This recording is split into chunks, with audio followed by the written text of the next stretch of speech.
Welcome to another Grafterr installation and unboxing video. In this video, we'll be unboxing and setting up your 24-inch self-service kiosk. Your self-service kiosk will arrive securely packaged in a large secondary box.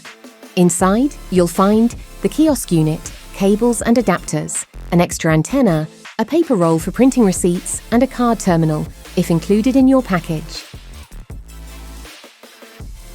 If you ordered a stand, it will be shipped separately in an additional box.